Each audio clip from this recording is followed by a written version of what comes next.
Yeah.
शांत रहा. प्रसन्न वातावरणामध्ये आपल्या नाम सप्ताहातील 6व्या दिवसाचं पुष्प माझ्या वाट्याला आलेलं आहे. असं बसण्याची काय पद्धती? बाजूबाजूला मोदीचे पैसे घ्यायला पुढे जातील सगळ्याच्या. मोदी साहेबांचे पैसे घ्यायला सगळ्याच्या पुढे जातील. माझ्या पुढे समाजच कोणी नाही इथं. मी सतरंजीला बोलू का माईकला बोलू हा प्रश्न मला पडला. कधी लक्षात घ्या, कीर्तनकाराकडे तोंड करून बसावं, अवधान द्यावं. त्या अवधानाची पुण्याई श्रोताहून बसल्यानंतर पदरात पडते. आणि रस वितळण्याचा प्रसंग केला, बाजूला बसून तोंड वाकडं करणं, काहीतरी करणं, असं करत गेलं की उलट पाप पदरामध्ये पडते. त्याच्यामध्ये समोरच्या बाजूला बसण्याची पद्धती असावी. प्रसन्न वातावरणामध्ये आपल्या गावामध्ये चालू असलेल्या या नाम महोत्सवामध्ये काय टाळकरी जमलेत, मागच्या बाजूला देवळामध्ये काय मीटिंग चालली आहे तेवढी रहित करा. देवळातली मीटिंग तेवढी बंद करा. 1 तास फक्त मला वेळ द्या, त्याच्यामध्ये थोडस चिंतन करू. मागे कोणी बोलू नका. विनेकऱ्याच्या जवळ कोणी जाऊ नका. तिथं पहाऱ्याचा विनय वाटतं मध्ये. हिऱ्यासारखा मृदंगी आज मला मिळाला. सोन्यासारखे टाळकरी मिळाले. पहिल्या चालीमध्ये पांचाळणी आणि सोपानरावांनी म्हणलेली चाल माझ्या अभंगाचा सार्थक झाला. आता पुढे काय होईल ते होईल. पुढे काय होईल ते होईल. पण आज मला आधार आहे की सोपानराव माझ्या पाठीमागे आहेत, म्हणजे मला काही कमी पडू देणार नाहीत अशी माझी खात्री आहे. एकटे झाले की 100 टाळकरी घेऊन चलतील माझी खात्री आहे. मग आता पलीकडे कीर्तनकार आहे, तिकडे पांचाळ आहेत, एक एकाहुनी बळीरे असे सगळे गोळा झाले.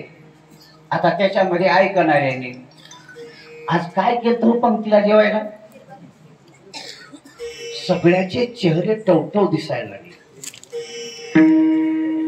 मी जर पहिल्या दिवशी असतो तर विचार केला असतो, सगळ्याला सांगितलं असतो ह्या प्रत्येकाचे पंक्तीला जेवणाऱ्याचे वजन करा बरं म्हणून सांगितलं असतं पहिल्या दिवशी.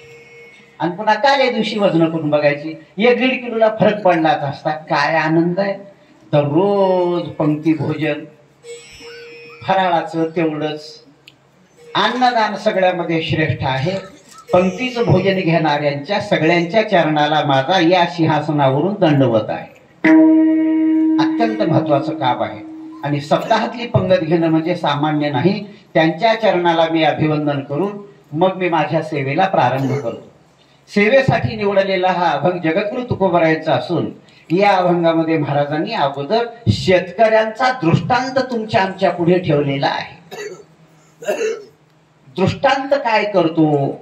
ऐकणाऱ्या श्रोत्याला सिद्धांताच्या कक्षेपर्यंत पोहोचत करतो आणि आपण जागच्या जाग्यावर थांबतो. त्याचं नाव दृष्टांत.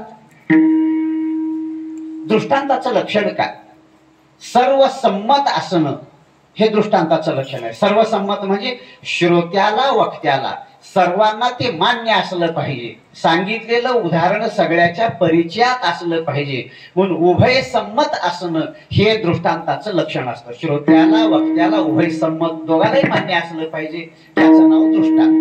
असा दृष्टांत तुकोबरा शेतकरी अनेक आपल्या देशामध्ये आहेत म्हणून शेतकऱ्याचं उदाहरण तुमच्या आमच्या समोर ठेवले आणि सिद्धांतामध्ये प्रवेश करण्यासाठी दृष्टांताची योजना करतात. त्याचं थोडस चिंतन करू.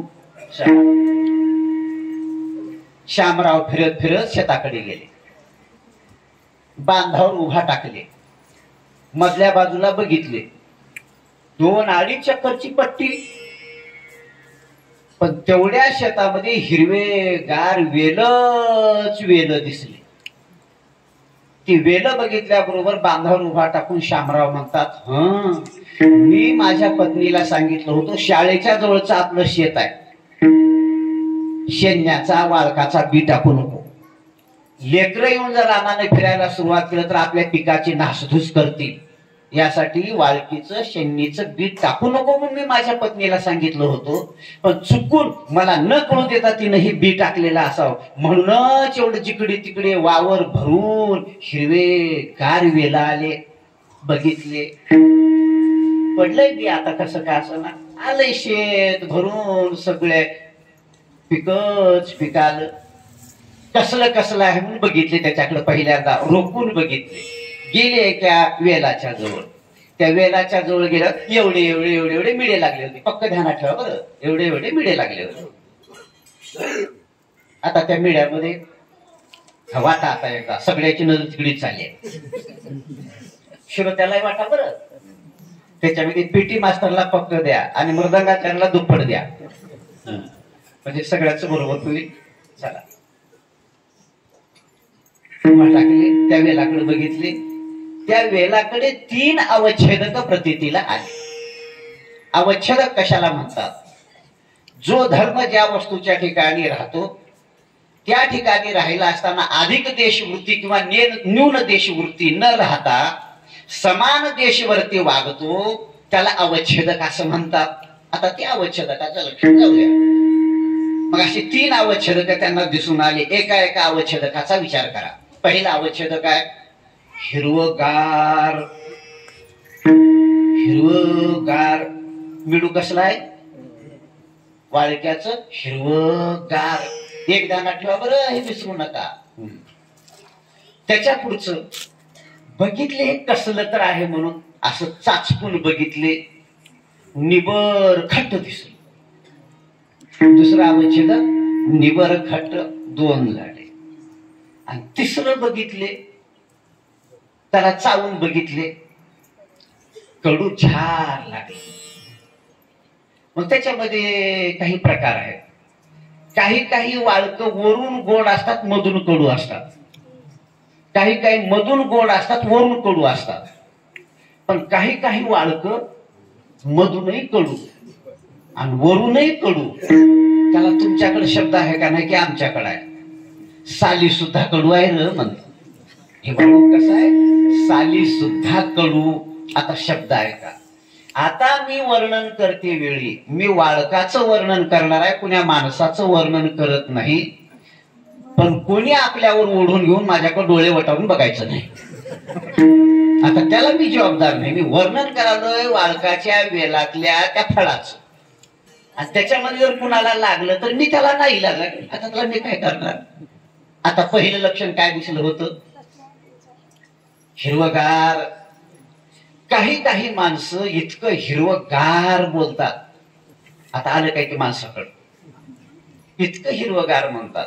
सप्ताहाची मीटिंग असो, गावच्या कोणत्या कार्यक्रमाची मीटिंग असो, काही माणसं म्हणतात सगळ्याला बोलवा गडे, पण तेवढ्या माणसाला टाळा, त्याचं तोंड तिकडेच काळ होऊ द्या.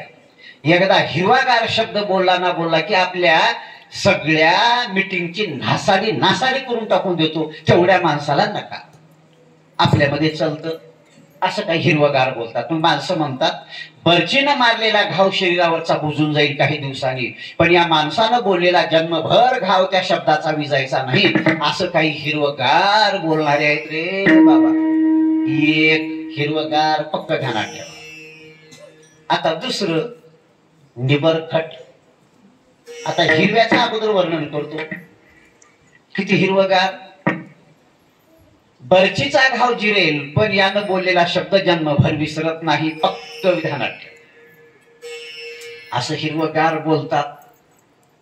त्याचं शेत बाजूला, सप्ताहापासून त्याच्या शेताहून घराकडे जायचा रस्ता. गावामध्ये सप्ताह उभा टाकला होता आणि कीर्तन चालू होतं.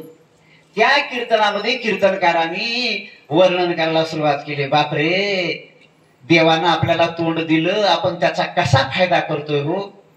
उचलली जीभ, लावली टाळा, आगे नागपीछे, आळा ना वळा, येडीला सासर काय, माहेर काय, कसंही बोलतात बघा माणसं. आणि ते कुठं बसून बोलतात? गाव म्हटलं की गावापर्यंत 3 वट्टे असतात. कोणते कोणते? आपल्या घराचा उंबरवटा 1, सगळे मिळून बसून गावचं कूट खायचा कुचरवटा 2, आणि मेल्यानंतर नेऊन घालायचा मसरवाटा 3.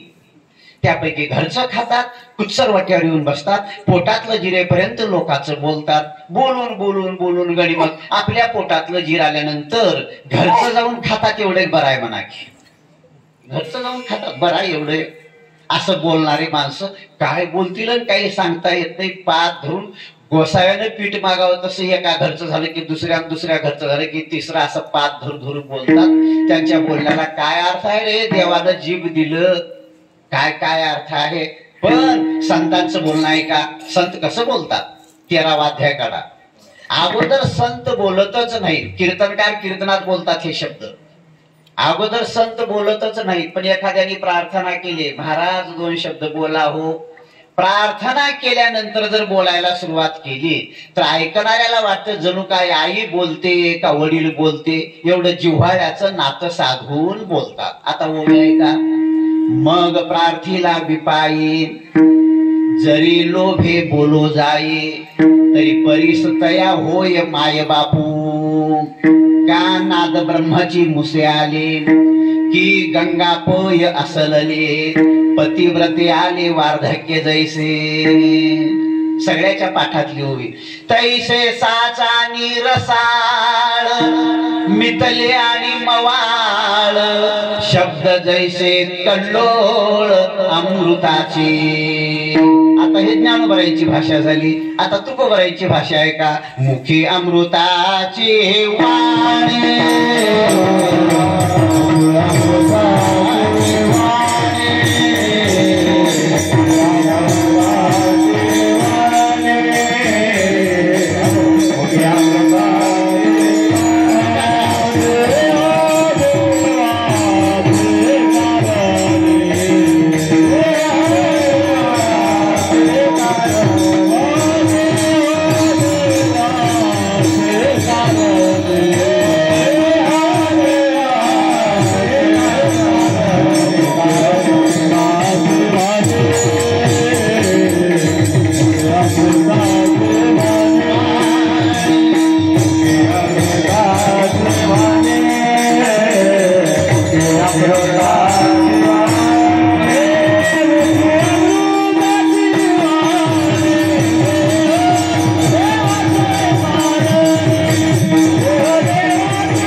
मुखी अमृताची वाणी.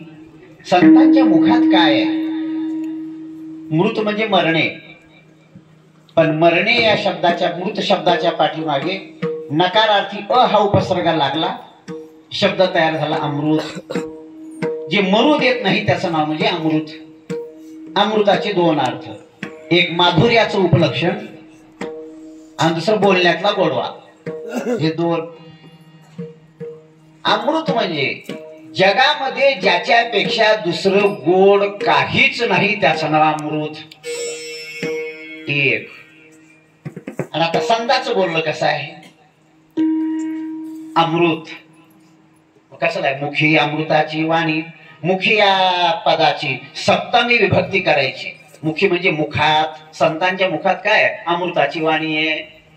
मग अलीकडे महाराज संत आम्हाला एवढा अमृतासारखं बोलणारे गटतील का हो, असं कुणी आपल्याला म्हणेल. कसं गटत नाही महाराज? त्यांचे पाय गावाला लागले म्हणूनच हे नाम सप्ताह चालू झाला.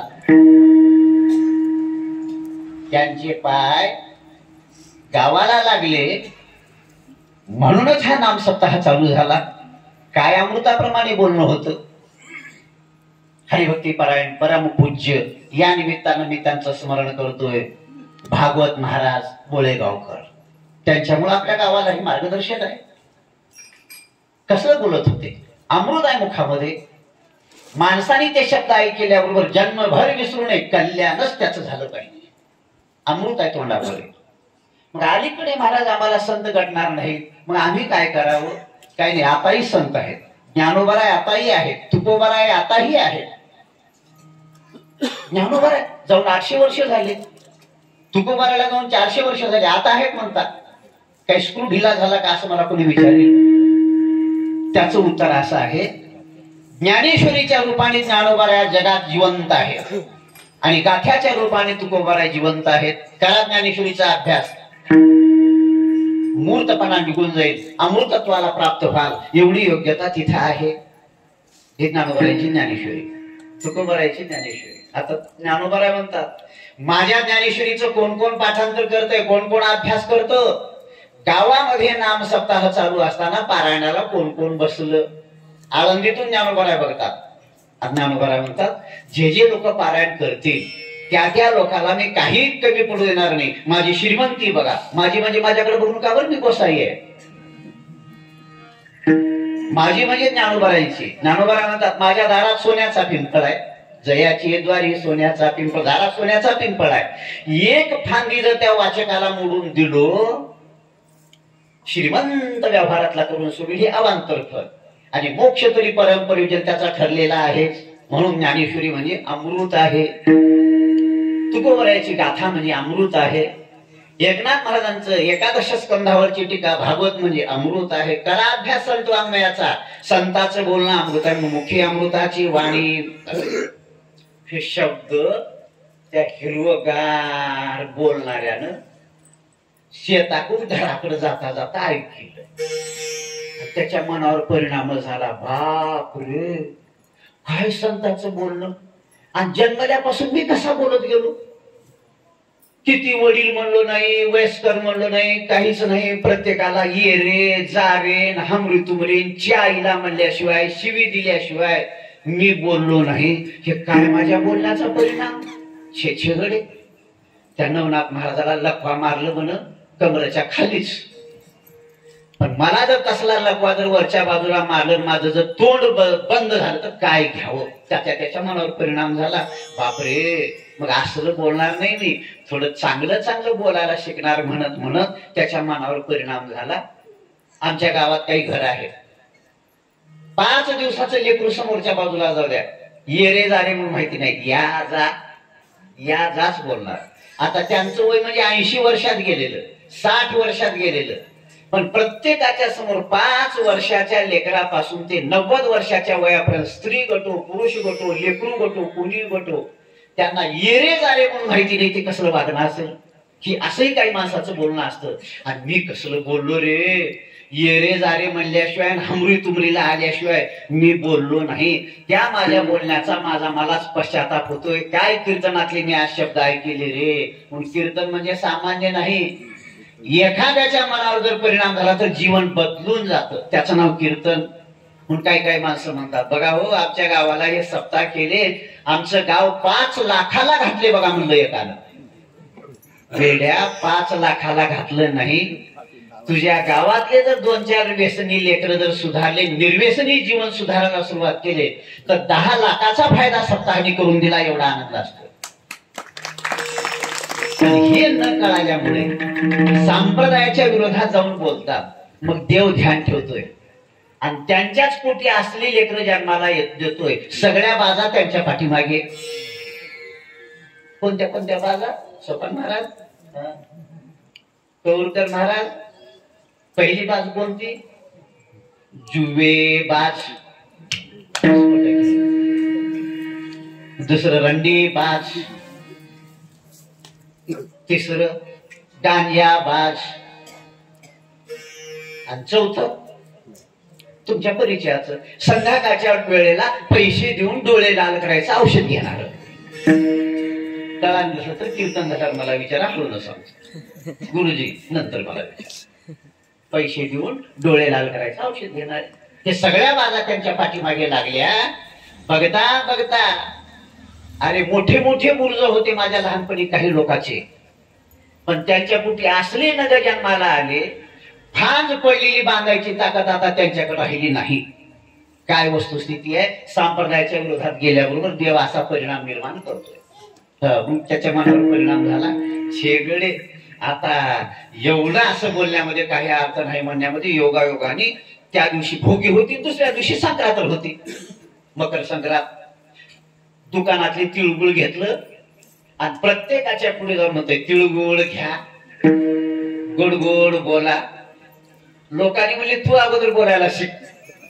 त्यानं म्हणलं मी शिकलो हो, माझ्या मनावर परिणाम झाला. त्या महाराजाची कीर्तनात शब्द ऐकले.